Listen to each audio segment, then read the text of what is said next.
buildings pancaking down, one after another after another. But now we don't know the death toll from yesterday's earthquake in Haiti. We do expect the death toll to be high. So most of this people who are practically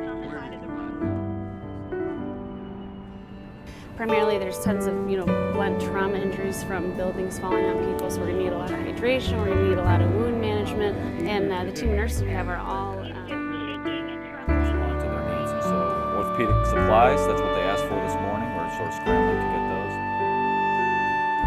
we're going to go and just jump right in and start working.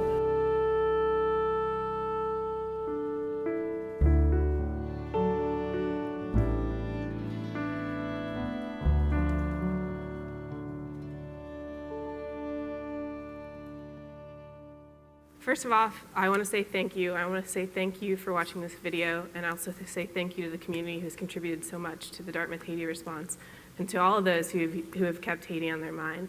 I'm here to talk to you a little bit about disaster response. I'm not an expert in it, but when President Kim asked me to find planes, I helped with that.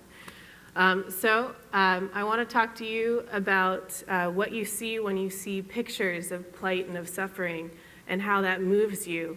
And how a lot of that comes from goodwill and intention and good intentions, but that you should really ask, how can I help and how can I most effectively help?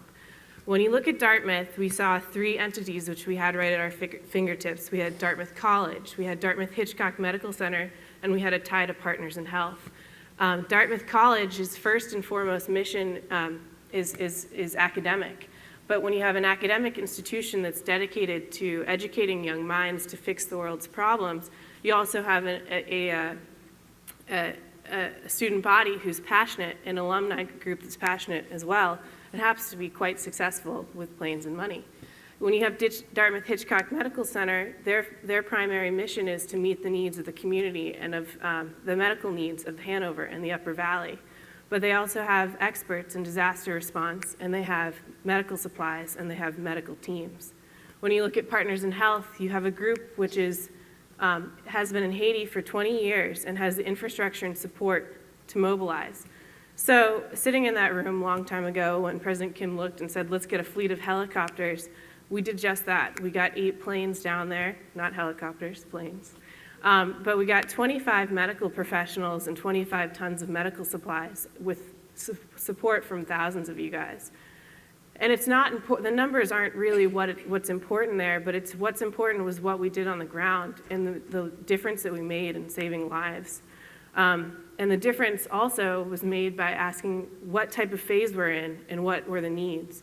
And there are 3 real different phases in any disaster response. There's the acute phase, there's the intermediate phase, and there's the long-term phase. And within it, there's different needs, there's different assets, and there's different strategies. In the acute phase, we sent 5 teams down. We sent the first as a medical surgical team. Second, we sent a team of nurses who did post-operative care. Then we sent a pediatrician and then a nephrologist to respond to the crush syndrome. Finally, we sent a rehabilitation team to work on therapy, and then also a needs assessment, which would help the large portion of the population that was disabled going forward.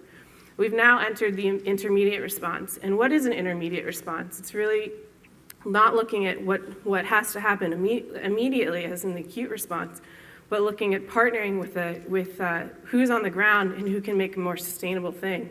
So Partners in Health partnered with the Ministry of Health and the Ministry of Education in order to figure out what they needed and what they wanted. And Dartmouth is helping to respond in that manner too. We're helping to staff the University Hospital in Port-au-Prince, and at the same time, we're reaching out because we know Dartmouth Hitchcock Medical Center can't meet all those needs without compromising care within our own community. We're also working on an educational response, which is bringing students to Dartmouth to help continue their education so they can go back and rebuild. And now we've moved into the long term, or we're moving slowly into the long term. And what do we do for the long term? I think that's a really good question, whether it is that we continue to partner with the community, whether we work on infrastructure needs, whether we work on medical needs, whether we work on education, water, sanitation, those are all the questions. The biggest problem in any response is that we don't ask, what do we need? And we're moved. But we're moved in the wrong direction, and we don't ask the questions. President Kim's favorite quote, I'm sure you guys have all heard, is actually John Sloan Dickey's, which is, "The world's troubles are our troubles, and there's nothing in the world that better human beings cannot fix." And when I think you say better, that's the point of education, is to teach you how to solve problems. But it's not better meaning you're worthwhile. What we did in Haiti was not an act of heroism. It was really an act of humility and grace. I turned to a nurse who came back, and I said, thank you so much for going down there. You took so much out of your time. And she goes, I was just doing my job. We were workhorses. That was my job, to treat those patients. And when she came back and said that to me, I asked, what is our job? What's our job here, and what's our job going forward? Haiti was a silent disaster beforehand. They lacked infrastructure, and it wasn't until the walls that were crumbling down did the world really listen. So I ask us that when we go forward, we can continue to think about the silent disasters that are all around us, and not only on the front page, but on the middle pages and the side pages of the newspaper, and ask, what's the most effective way to respond?